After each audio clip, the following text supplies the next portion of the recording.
All right, my beautiful people, Grand Rising to you. Thanks so much for tuning in to today's episode of the New Black Wall Street Book Club, where Black folk do read. We're going to get right into this thing, guys. Monday morning, it's a magnificent Monday. We're back, and we actually are going through two books by the same author, Mr. Dennis Kimbro.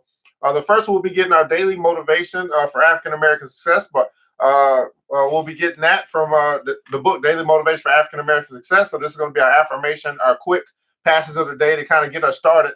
And then secondarily, we're going through the book, What Makes the Great Great, as we're talking about integrity. We'll see how far we get today. We're talking about through it all, they maintain their integrity, and then quite possibly, what do you value most? So just good quality personal development, self-improvement, saying, hey, you know what, I'm maybe making a commitment to change my life by changing the way that I think and changing how I operate, changing what I eat, what I feed myself. And that's just what we do here on the book club. So, hey, without further ado, guys, we're going to hop right into this thing, man. You know what time it is, man. Mr. DJ, cue up the music. New Black Wall Street Book Club. Evan Jefferson, brother, much love. Educate and elevate because in knowledge is the power and we'll never give it up. Literature's for the masses. Where to put your money down and how to watch your assets. Yeah, uplifting others is a passion. My brother Evan, he will turn it into action. New Black Wall Street Book Club. You should come read with us. Yeah, we comprehend and discuss. If we all just come together, there's no limit for us. Here comes your host, New Black Wall Street. Evan, take it away. New Black Wall Street Book Club. Hey, Grand Rising to you kings and queens. Thanks so much for joining us here today on the New Black Wall Street Book Club, where Black folk do read. You put in the book, we absolutely will find it. I'm your host, ERGJ, your certified financial educator, CEO of ERGJ Enterprises, ERGJ Black Bazaar, and international best-selling author of the book, The Black Billionaires Club. It's a study of Black wealth. It's a study of the 12 richest Black people in the world today and how they built their wealth. And I just believe that if you want to be wealthy, that's a big if, by the way, but if you do, I recommend that you study wealthy people. Well, you can find the book by simply going to the website, www.theblackbillionairesclub.com, www.theblackbillionairesclub.com, and you can pick up the book today. Grand Rising to you, Miss Vivian. Thanks so much for joining us. As you guys are connecting here live on YouTube, also Instagram, go ahead and let us know where, go ahead and say good morning to you. Let us know where you're connecting from, what city, what state, so we'll just know how far our reach is today. Just checking out some different platforms, seeing where the people are. We're here today as we continue along in our journey into the New Black Wall Street Book Club. First, we're going to hop into Daily Motivations for African American Success by Mr. Dennis Kimbro.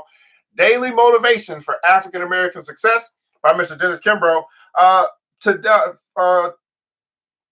Today is July 22nd, and I'm still here. Thank God he's given me another opportunity to make a difference in your life. Our today's passage is states the night shift. The night shift.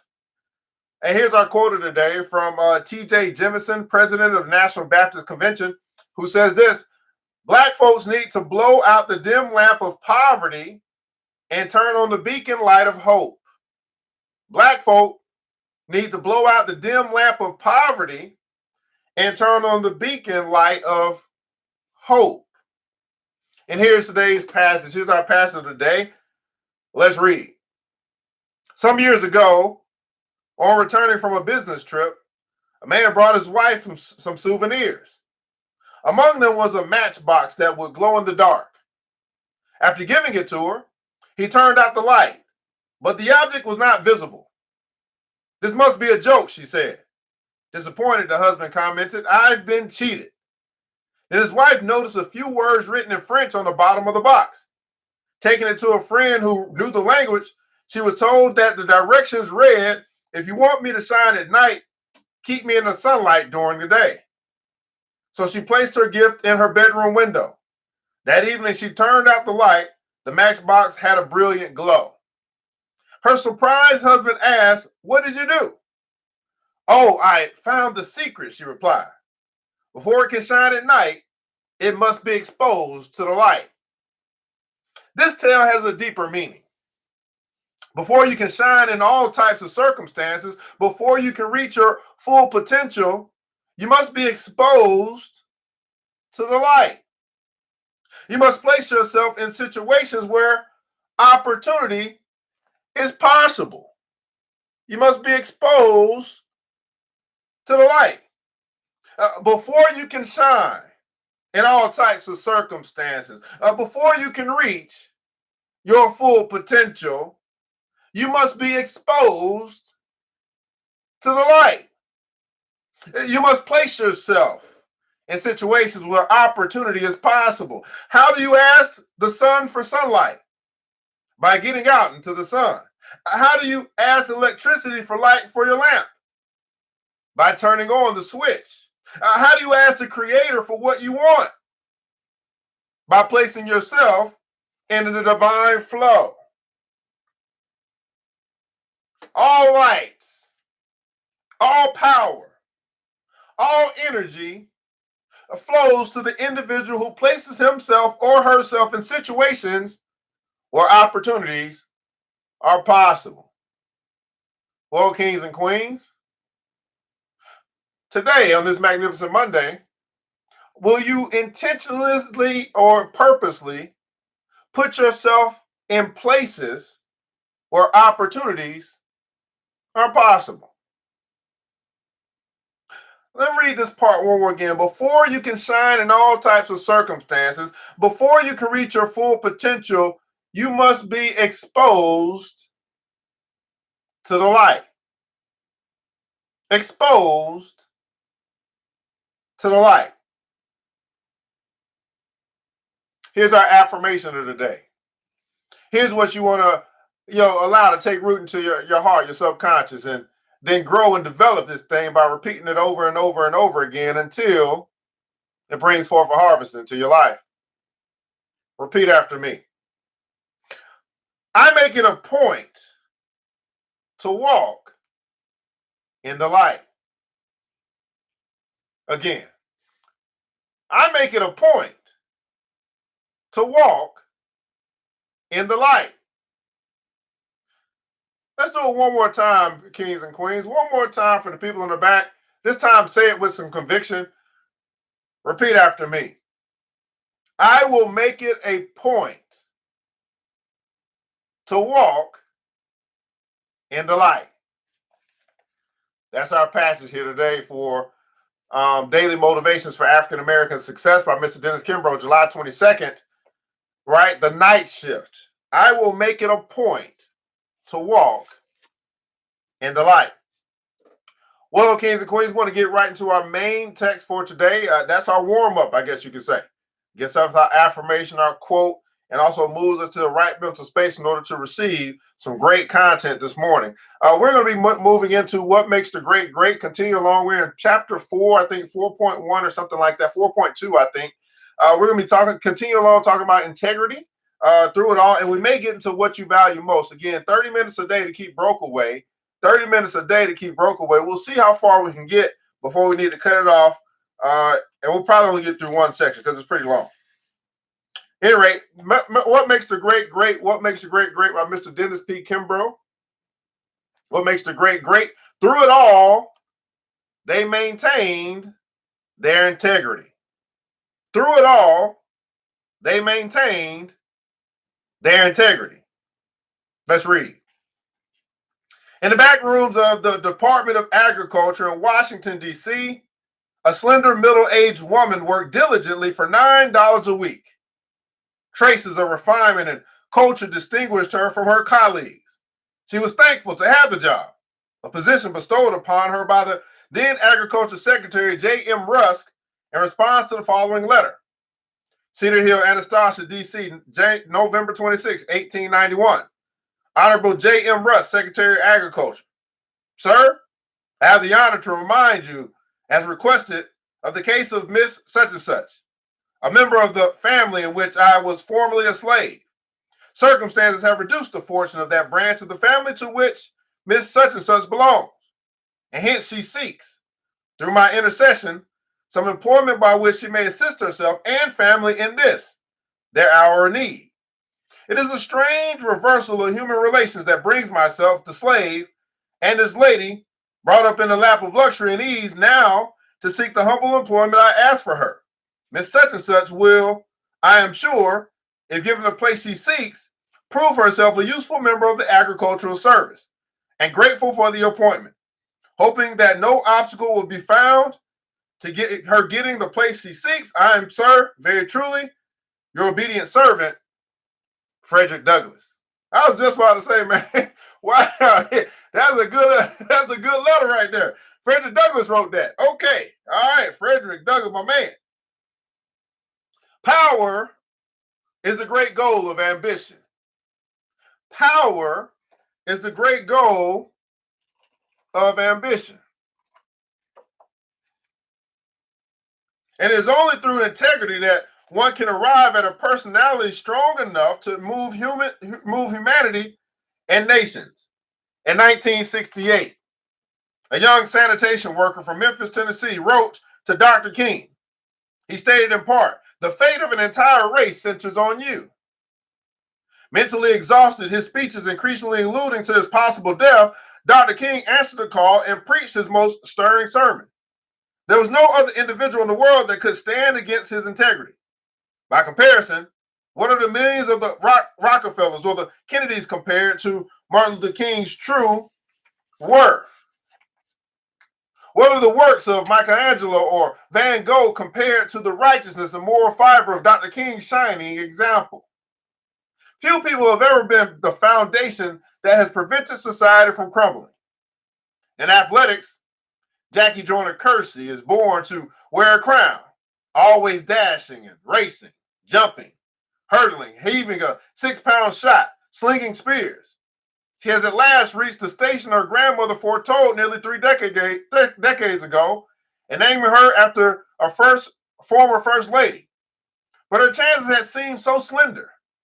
Jackie was born in East St. Louis, Illinois, the second of 4 children born to children. Her mother and father were 16 and 14 the day they wed.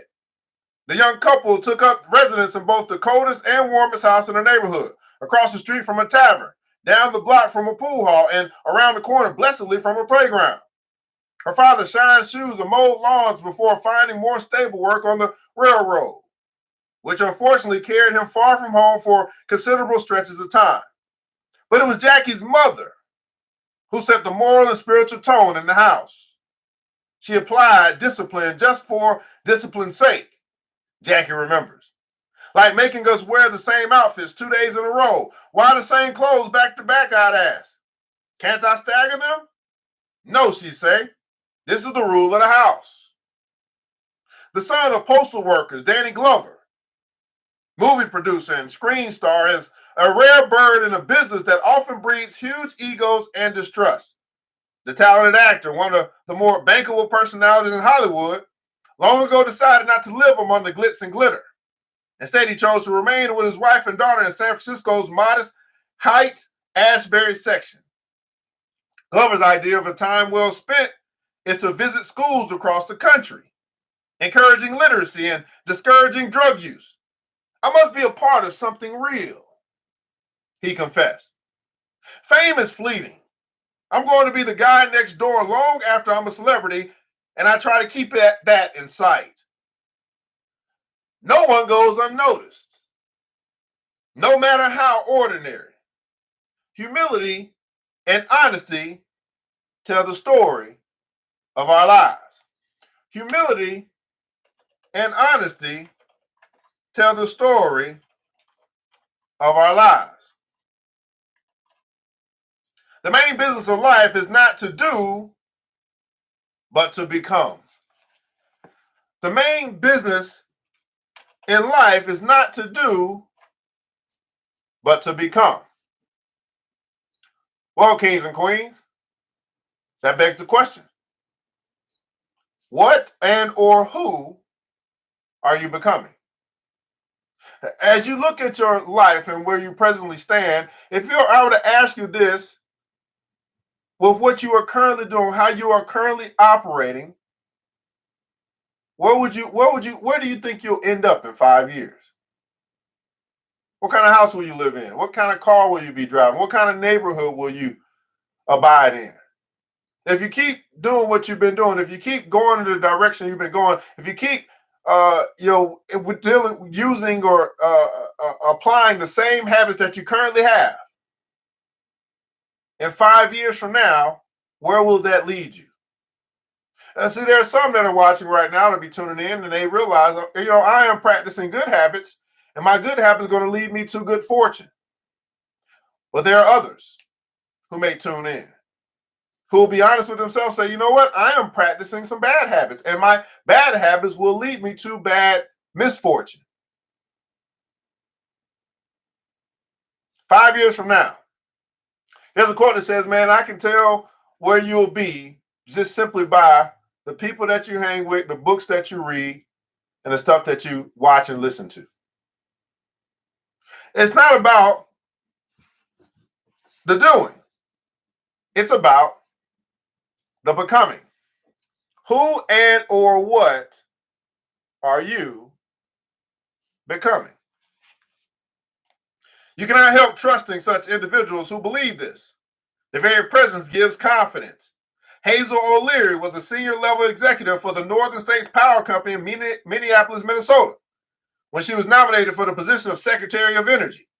Former National Urban League CEO and White House transition team leader Vernon Jordan made frequent calls to Minnesota inquiring about her candidacy. Among other questions was O'Leary's superior.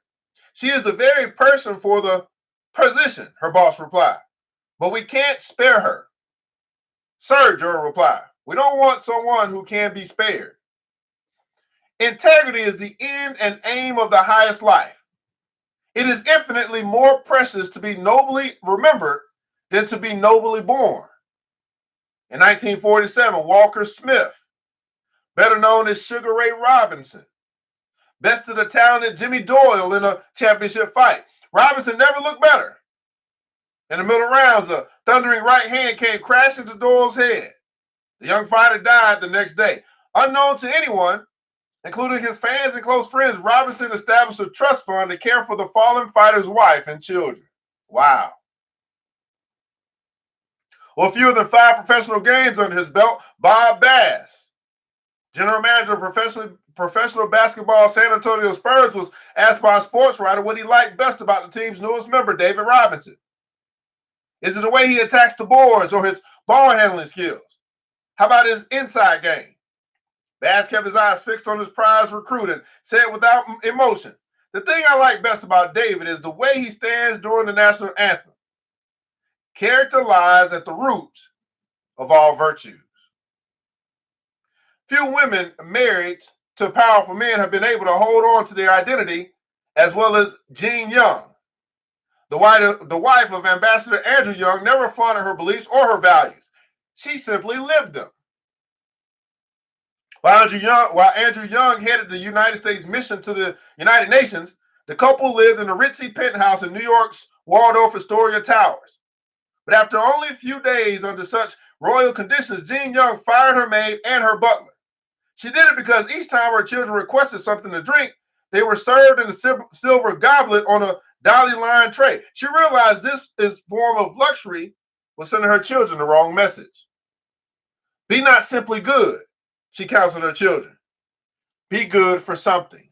Be not simply good. Be good for something. Be not simply good, but be good for something. Wasn't it wonderful, billionaires, that as you woke up this morning, that you actually are good for something, regardless of how you feel, or regardless of what may have happened over the weekend.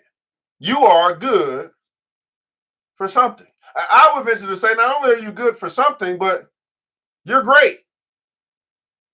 But will you live out this greatness?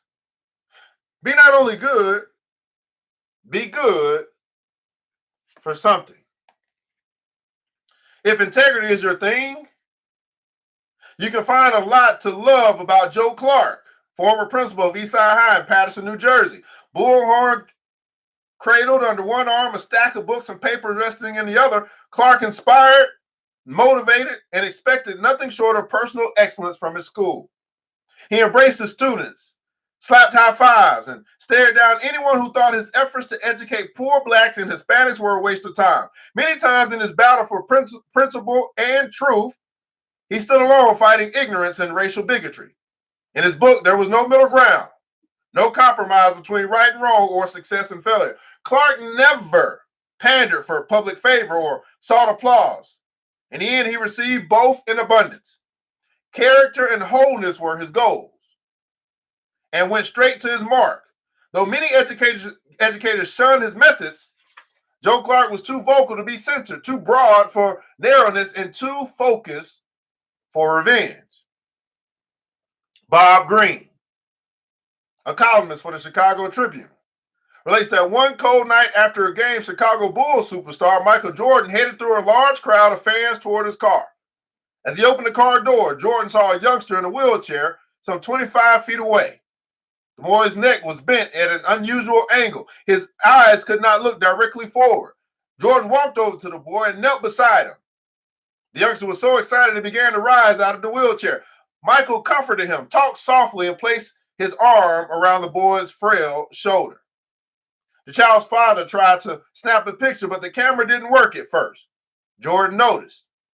Without being asked, he continued to kneel at the boy's side until the father was able to take the picture. Only then did the superstar return to his car. The boy's eyes were glistening with tears of joy. His dad was already replaying the moment with his son. If nothing good ever happens, happens again for that little boy, he will always know that on one night, Michael Jordan cared enough to include him in his world.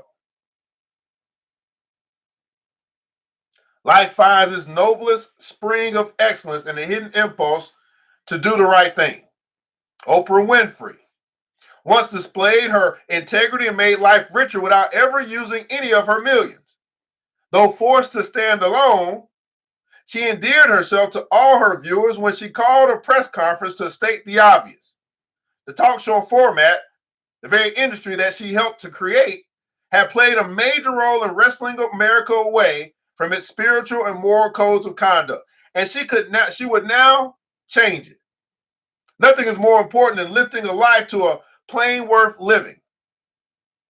13 years after he enrolled as a freshman at Auburn University, Vincent Bo Jackson finally returned home.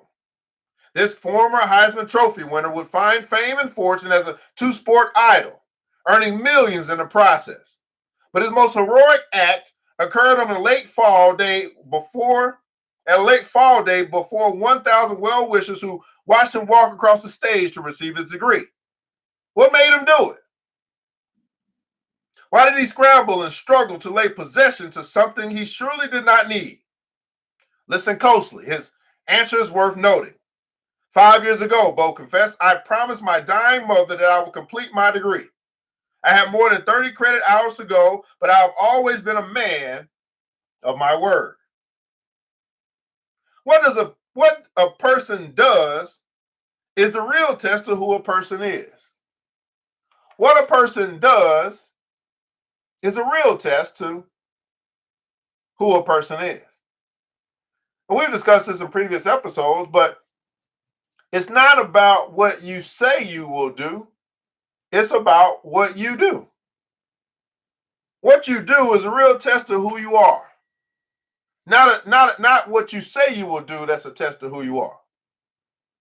What a person does is the real test of who a person is.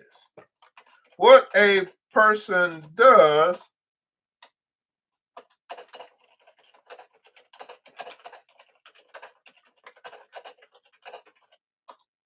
who a person is. In his last public address, as he resigned his post as chairman of the Joint Chiefs of Staff, General Colin Powell wrote the code to success. He left his lasting legacy with three simple words: duty, honor, country. No individual ever entered into General Powell's company who did not feel himself uplifted and enlightened when he left. The real value of a people must be weighed on scales more delicate than the balance of trade. The real measure of a nation's worth is the amount it has contributed to the spiritual hope and moral conduct of all mankind. No other treasure in the world commands such a price as the jewel of integrity. Jesse Jackson recalls his first lesson in family values. As a 6-year-old on Christmas Eve in his native Greenville, South Carolina, he and an older brother helped their father clean the offices of a prominent judge. Charles Jackson, the building custodian, gave his boys a quick lesson in the art of mopping, dusting, and polishing furniture, but his instructions went a bit further. As you tend your duties, he pointed out, if by chance you happen to find a $10 bill lying around, don't touch it. It was left there to test your character. He continued, boys, you should never risk your integrity or your soul for any amount of money. You should never risk your integrity or your soul for any amount of money. Now, this right here, I mean, we live in a world today where people will give up anything, and I mean anything, for a few measly dollars. Bargain with life for a penny, it'll pay you no more. I mean, the things that people will do for $20, for $30, for small amounts of change. It's amazing how this little piece of paper that we have, which denotes value in the economic system, gets people to compromise their beliefs, compromise their integrity in order to acquire this this greenback. Never risk your integrity. Never compromise your soul for any amount of money. If there's one quality that will make itself felt, it is integrity. You may have little education, slender abilities, meager resources, and no influence. Yet, if you possess impeccable integrity, this trait alone will demand influence and secure respect.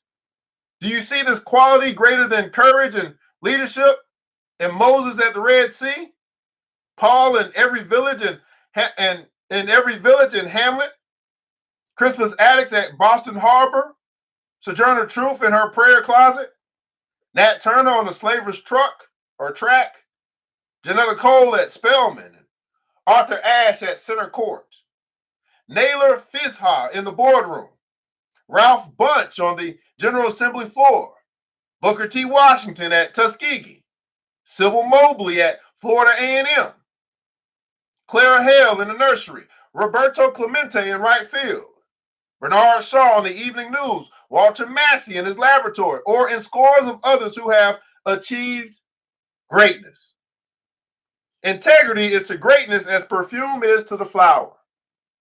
If we work upon marble, it will perish, wrote Daniel Webster, the 19th century American statesman. If upon brass, time will efface it. If we rear temples, they will crumble into dust. But if we work upon our mortal minds, if we imbue them with principles, with the just fear of God and the love of our family man, we engrave on those tablets something which will brighten through all eternity. If we want the deepest level of fulfillment, we can achieve it in only one way. And that is by doing what all high-achieving men and women do, by deciding what we value most in life, and then committing to live by those values every single day. Now read this again, guys. This is very powerful, this last part. I mean, all of it is powerful, but this is so very powerful. I'm trying to find that one spot. Oh. If we want the deepest level of fulfillment, we can achieve it in only one way. And that is by doing what all the high-achieving men and women do. What is it that they do, you might ask? Deciding, everybody put in the comments, so deciding what we value most in life. I mean, this is probably one of the greatest questions you can get an answer to for your life. What you value most in life. And then committing. So you have to decide first and then commit to live by those values every single day. Have you decided what you value most in life? If so, have you made the commitment to live the rest of your life by what you say that you value most? See, I think that the last part is a part that kind of gets missed. I mean, the first part is very difficult. It seems it's very difficult for people just to simply decide. So once you get past that part, once you get moved beyond the 80% of people who never decide on stuff, which actually is a decision, but you get to people that say, you know what, I decided, I have recognized, I've learned, I comprehend, I know, I see, I'm aware of what I value most. Then the part is, well, now I got to commit. Now, commitment typically requires some type of change and some type of sacrifice. It also typically means that you'll be out of the, you'll be it's very lonely, I guess. You're out of the norm. It's a very small, very small group of people who have not only decided, but they have committed. They've committed to personal development. They've committed to whatever it is that they value most in life. Now, here's the deal. Now that I'm thinking about it, your habits tell what you have committed to. Your habits, what do you do every morning when you wake up? Have you committed to Facebook and Instagram? Have you committed to the marijuana? Have you committed to the alcohol? Have you committed to your family? I tell you, even as we say this, deciding what you value most, even if you don't decide that, you still do commit to what you value most because you do it all the time. It shows up in your life. So because we're habitual people, that's how it actually shows. By what you do, people can see what you're committed to. Good, bad, or indifferent. And so now we're talking about choice, the choice to change, the choice to commit to something different if need be, or the choice to stay steadfast in that which we see, which we notice, what we talk about, what we aspire to be, what we value most in life. Well, billionaires, kings, and queens, what's that say? I want you to think about that today. And maybe take some time to really answer that question for yourself. What do you value most in life? And I hope that it's not something as small or something as simple as money. I hope it's something much bigger than that. This is the New Black Wall Street Book Club, where Black folk do read. You put in a book like What Makes the Great Great. You put in a book like Daily Motivations for African American Success, and we absolutely will find it. I'm your host, ERGJ, and I invite you to join the Black Billionaires Club. Not only is it a book that you can pick up, not only can you pick up the shirt Black Folk Do Read, but you can also choose to join the club as well by simply going to the website, checking us out at www.theblackbillionairesclub.com, www.theblackbillionairesclub.com. You'll find that link in the description above or below. Well, I want to say thanks so much for tuning in to today's episode, and I want you to remember this, that it takes a village. It starts with us. Let's build as we climb together. We all we got, people, but thank God that's more than enough. Until next episode, you know what time it is. Mr. DJ, hit the music. New black. It's the New Black Wall Street Book Club. With your host, Evan Jefferson. It's time for us to go. Yeah. Now, you ain't got to leave the computer, but we encourage you to get out there and learn and apply all the things you learn at the New Black Wall Street Book Club. Yeah. The New Black Wall Street.